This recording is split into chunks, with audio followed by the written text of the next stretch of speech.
This project uses Apple Silicon's architecture to run a 26 billion per RAM model on just 2 gigabytes of RAM, and it's actually usable. I tried it out locally and was able to get 23 tokens per second. The project created a couple of weeks ago, Turbo Fieldfare, avoids the large memory footprint of Gemma 4, which is around 14 gig, by keeping only a tiny fraction of the model in memory, then streaming the experts direct from SSD. The entire thing is written in Swift and Metal, which is Apple's low-level GPU API, so you can launch it as a Mac app, which is incredibly user-friendly, and it takes advantage of the specific architecture that you get from Apple Silicon chips. So today I want to dive into how Turbo Fieldfare uses Apple Silicon specifically to squeeze incredible performance out of a 26 billion per RAM model.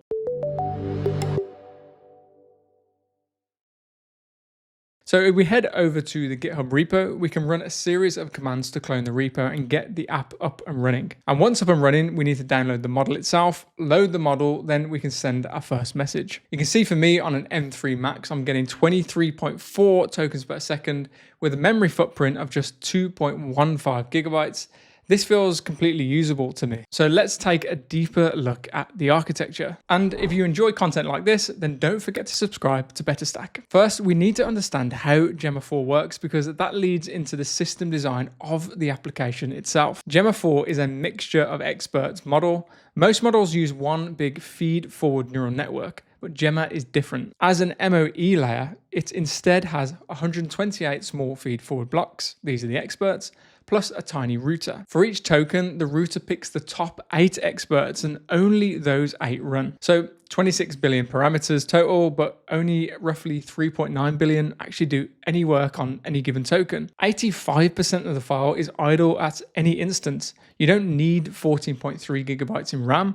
You need whatever the current token happens to touch. Turbo Fieldfare takes advantage of this design, keeping the always needed parts in RAM, leaving the experts on SSD and fetching them just in time. So let's take a look at what Turbo Fieldfare is doing with Apple Silicon. When you install the model, it gets split into 2 separate piles.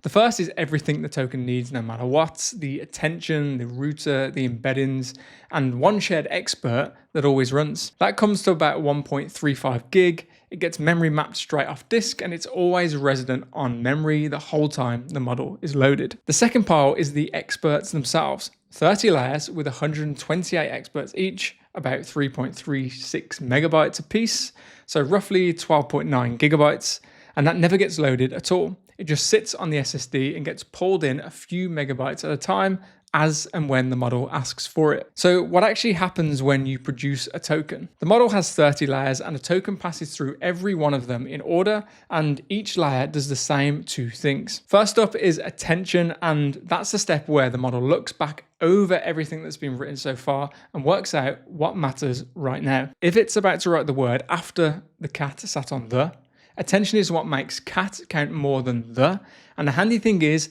that attention runs entirely on that 1.35 gig that's already in memory, so we haven't touched the disk yet at all. Then the router takes what attention produced and names the 8 experts it wants out of the 128. And that's where a problem lies, because you can't know which experts you need until you've already done half the work on that layer. There's no reading ahead and no prefetching, since the choice depends on this token and every token before it, and it only gets made a fraction of a millisecond before those weights are needed.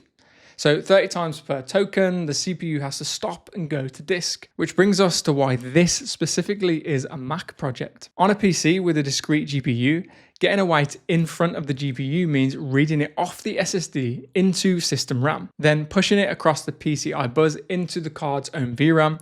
That's 2 copies and a bus hop, and doing that thousands of times a second would tank performance. Apple Silicon, however, has unified memory.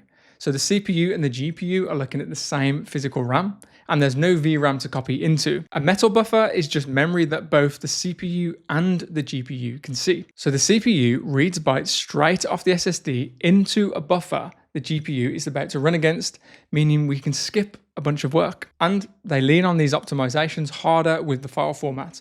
Normally weights on disks sit in a storage format that needs to be unpacked and converted before a GPU can use them.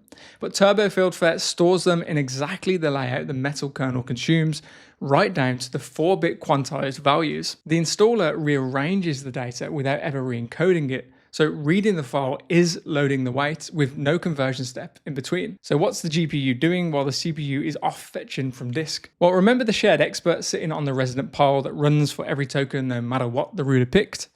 That's what it works on. The disk read hides inside work the model had to do anyway, so you get most of the fetch for free. So we've got multiple work streams happening async, which squeezes the time down even further. And even more so, it's not even going to disk every time either. Each layer keeps 16 of its 128 experts parked in memory. So when the router picks one that's already there, you get it instantly, and when it doesn't, the expert comes off the SSD and pushes out whichever one has been used least. That's called an LFU cache, which is least frequently used. This is different to an LRU cache where you throw out whatever was touched longest ago, because routing here isn't random. Some experts get picked constantly across all sorts of tokens and others hardly come up at all. So counting how often an expert gets used keeps the popular ones around better than counting how recently. It does mean the whole design is betting on routing being predictable, because if every token wanted a different random 8, you'd miss the cache nearly every time and lose performance. So the system design here is very specific to take advantage of both the architecture of Gemma 4 and Apple Silicon. You can try this out yourself and head over to the repo we've included in the description. And I'm excited to see how far we can squeeze these models. You know, maybe one day we'll have a Fable level model running on our watch. We've also filmed a video showing how you can run this type of architecture on even smaller machines. You can watch that here.